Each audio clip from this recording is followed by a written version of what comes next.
ಪ್ರಿಯ ವೀಕ್ಷಕರೇ ನಮಸ್ಕಾರ. ವಿಚಾರ ಏನಪ್ಪ ಅಂದರೆ, ಚುನಾವಣೆ ಇತ್ತು 5 ರಾಜ್ಯದಲ್ಲಿ. ಅದರಲ್ಲಿ ವಿಶೇಷವಾಗಿ ನಮ್ಮ ದಕ್ಷಿಣ ಭಾರತದಲ್ಲಿ ಈ ತಮಿಳುನಾಡಲ್ಲಿ ಚುನಾವಣೆ ಇತ್ತು. ತಮಿಳಿನಲ್ಲಿರ್ತಕ್ಕಂಥ ಅರ್ಧ ಮತದಾರರು ನಮ್ಮ ಬೆಂಗಳೂರಲ್ಲಿದ್ದಾರೆ, ಆಲ್ಮೋಸ್ಟ್ ಕರ್ನಾಟಕದಲ್ಲಿದ್ದಾರೆ. ತಮಿಳುನಾಡಲ್ಲಿರ್ತಕ್ಕಂಥ ಮತದಾರರು ನಮ್ಮ ಕರ್ನಾಟಕದಲ್ಲಿದ್ದಾರೆ. ಅಂದರೆ ಇವ್ರಿಗೆ ನೋಡಿ, ಚುನಾವಣೆ ಬಂದಾಗ ಯಾರೂ ಕೂಡ ಇಲ್ಲಿ ಬೆಂಗಳೂರಲ್ಲಿರಲ್ಲ, ಮಾರ್ಕೆಟಲ್ಲಿರಲ್ಲ, ಇನ್ನು ಗಾರೆ ಕೆಲಸದಲ್ಲಿರಲ್ಲ, ಯಾವುದೇ ಕೆಲಸದಲ್ಲಿರಲ್ಲ. ಚುನಾವಣೆ ಬಂದು ದಿವಸ ಎಲ್ಲರೂ ಓಟ್ ಹಾಕಕ್ಕೆ ಹೋಗ್ತಾರೆ.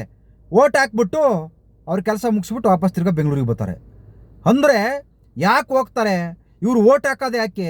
ಯಾರು ಮುಖ್ಯಮಂತ್ರಿ ಆಗಲಿ ಅಂತ ಓಟ್ ಹಾಕ್ತಾರೆ? ಇಲ್ಲಿ ತಮಿಳ್ನಾಡು ಚೆನ್ನಾಗಿರಲಿ ಅಂತ ಓಟ್ ಹಾಕ್ತಾರೋ, ಇಲ್ಲ ಕರ್ನಾಟಕ ಎಕ್ಕಟ್ಟು ಹೋಗಲಿ ಅಂತ ಓಟ್ ಹಾಕ್ತಾರೋ ಗೊತ್ತಿಲ್ಲ. ಯಾವುದೋ ಬದ್ಧತೆ ಇಲ್ಲ ಹಂಗಾರೆ ಇವರಿಗೆ. ತಮಿಳುನಾಡಿನ ಮತದಾರರಿಗೆ ಯಾವುದೇ ಒಂದು ಬದ್ಧತೆ ಇಲ್ಲ, ಯಾವುದೇ ಒಂದು ಸಿಸ್ಟಮೆಟಿಕ್ ಇಲ್ಲ. ಯಾಕಂದರೆ ಇವತ್ತು ಒಂದು ಅಜ್ಜಿ ವಿಜಯನಗರದಲ್ಲಿ ಬೆಳಗ್ಗೆ ನಡ್ಕೊಂಬರ್ಬೇಕಾದ್ರೆ ಈ ಫುಟ್ಪಾತ್ ವ್ಯಾಪಾರದಲ್ಲಿ ಜಗಳ ಮಾಡ್ತಿದ್ರು. ಎದುರುಗಡೆ ತಮಿಳವರು, ಇವ್ರು ಈ ಕಡೆ ಕನ್ನಡದವರು. ಆ ತಮಿಳವರು 3 ಅಂಗಡಿ ಹಾಕೊಂಡವ್ರೆ, ಕನ್ನಡದವ್ರು 1 ಅಂಗಡಿ ಹಾಕೊಂಡವ್ರೆ. ಆ ಅಜ್ಜಿ ಹೇಳ್ತಿತ್ತು, ಸಖತ್ತಾಗಿ ಮಾತಾಡ್ತು ಮಾತ್ರ. ಯಾಕಪ್ಪ ಅಂದರೆ ಏನು ಮಾತಾಡ್ತು ಅಂದ್ರೆ, ಆ ಅಜ್ಜಿ ನೋಡಿ ತಮಿಳ್ನಾಡಿಗೆ ಓಟ್ ಹಾಕಕ್ಕೆ ಹೋಯ್ತವೆ. ನಮ್ಮೂರವ್ರು ಅಲ್ವೇ ಅಲ್ಲ, ಅವರು ಕರ್ನಾಟಕದವರು ಅಲ್ಲ, ಆದರೆ ಇಲ್ಲಿ 3 ಅಂಗಡಿ ಇಟ್ಕೊಂಡವ್ರೆ.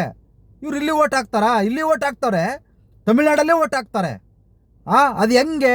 ಇವ್ರಿಗೆ ಮಾತ್ರ 3 ಅಂಗಡಿ ಜಾಗ ಕೊಟ್ಟವ್ರೆ, ನಮಗೆ ಮಾತ್ರ 1 ಅಂಗಡಿ ಜಾಗ ಕೊಟ್ಟವ್ರೆ. ಆದರೆ ನಮಗೆ ಹಿಂಸೆ ಕೊಡ್ತಾರೆ, ಅವ್ರಿಗೇನು ಮಾಡಲ್ಲ ಅಂತಂದೇಳಿ ಪಾಪ ಆ ಅಜ್ಜಿ ಮಾತಾಡ್ಕೊಂತ ಇತ್ತು.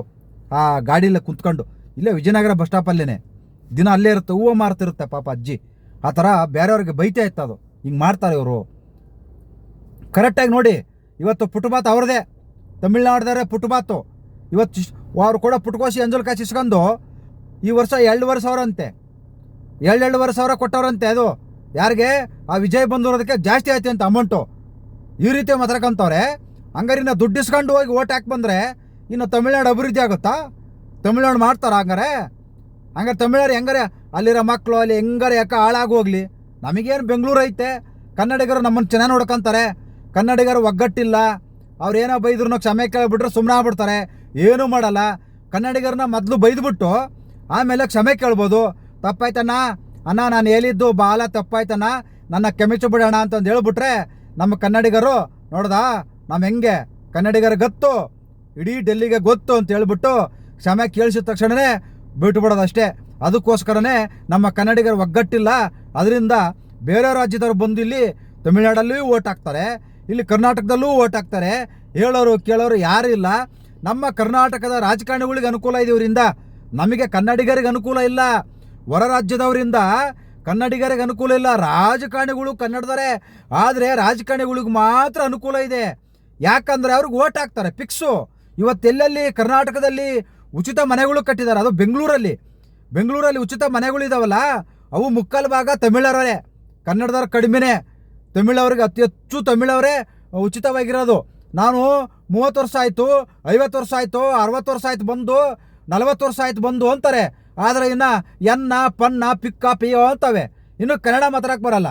ಇಲ್ಲಿ ರೇಷನ್ ಕಾರ್ಡು, ಕರ್ನಾಟಕದ ರೇಷನ್ ಕಾರ್ಡು, ಕರ್ನಾಟಕದ ಮನೆ, ಕರ್ನಾಟಕದಲ್ಲಿ ವ್ಯಾಪಾರ ಮಾಡ್ತಾರೆ, ಕರ್ನಾಟಕದಲ್ಲಿ ಜೀವನ ಮಾಡ್ತಾರೆ.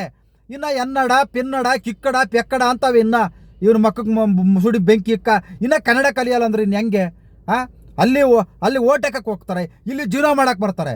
ತಮಿಳ್ನಾಡಿಗೆ ಓಟ್ ಹಾಕಕ್ಕೆ ಹೋಗ್ತಾರೆ, ಬೆಂಗಳೂರಲ್ಲಿ ಜೀವನ ಮಾಡಕ್ಕೆ ಬರ್ತಾರೆ. ಹಿಂಗಾದ್ರೆ ಹೆಂಗೆ ಕತೆ ಇದು? ಯಾವ ಉದ್ದೇಶಕ್ಕೋಸ್ಕರ ಓಟ್ ಹಾಕ್ತಾರೆ ಇವರು? ಏನಕ್ಕೋಸ್ಕರ ಓಟ್ ಹಾಕ್ತಾರೆ? ಅಭಿವೃದ್ಧಿಗೋಸ್ಕರ ಅಲ್ವಾ? ತಮಿಳ್ನಾಡು ಜನಕ್ಕೋಸ್ಕರ ಅಲ್ವಾ? ಬರೀ ರಾಜಕಾರಣಿಗಳಿಗೆ ಮಾತ್ರ ಓಟ್ ಹಾಕೋದು ಇವರು. ನಮ್ಮ ತಮಿಳ್ನಾಡು ಚೆನ್ನಾಗಿರಲಿ, ನಮ್ಮ ಜನ ಚೆನ್ನಾಗಿರಲಿ ಅಂತಂದೇಳಿ ದೇವರಾಣಿ ತಮಿಳ್ನಾಡಲ್ಲಿ ಓಟ್ ಹಾಕಲ್ಲ ಇವರು. ಇಷ್ಟೇ ಅರ್ಥ ಮಾಡ್ಕೊಳ್ರಿ. ಎಷ್ಟು ರಸ್ ಆಗಿತ್ತು ಮೊನ್ನೆ ಹೊಸೂರು ರೋಡಲ್ಲಿ ನೋಡಿದ್ರಲ್ಲ, ಮೆಜೆಸ್ಟಿಕ್ಕು ಹೊಸೂರು ರೋಡು ಆ ಕಡೆ ಎಲ್ಲ.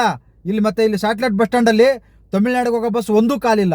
ಎಷ್ಟೋ ಜನ ಟಾಟಾ ಎಸ್ಸಲ್ಲೇ ಮಾಡ್ಕೊಂಡು ಹೋಗೋರೆ, ಟೆಂಪೋ ಮಾಡ್ಕೊಂಡು ಹೋಗೋರೆ. ಈ ರೀತಿ ಎಲ್ಲ ಹೋಗಿ ಓಟ್ ಹಾಕಿ ಬಂದು ಇಲ್ಲೆಲ್ಲ ಬೆಂಗಳೂರನ್ನ ಗಲೀಜು ಮಾಡೋದವ್ರೆ, ಕ್ಲೀನ್ ಮಾಡೋದವ್ರೆ. ನಾವು ಜನ ಸಂಘಗಳು ಕಟ್ಕೊಂಡು ಅವ್ರಿಗೂ ಜೈ ಇವ್ರಿಗೂ ಜೈ ಎಲ್ಲರಿಗೂ ಜೈ ಅಂದ್ಕೊಂಡು ಬೇರೆಯವ್ರಿಗೆ ಇಲ್ಲಿ ಅದ್ಭುತವಾಗಿ ವಾಸ ಮಾಡೋಕ್ಕೆ ಕನ್ನಡಿಗರು ಬೆಂಗಳೂರಲ್ಲಿ ಜಾಗ ಕೊಟ್ಟವ್ರೆ. ಆದರೆ ನಮಗಿವತ್ತು ಏನಿಲ್ಲ.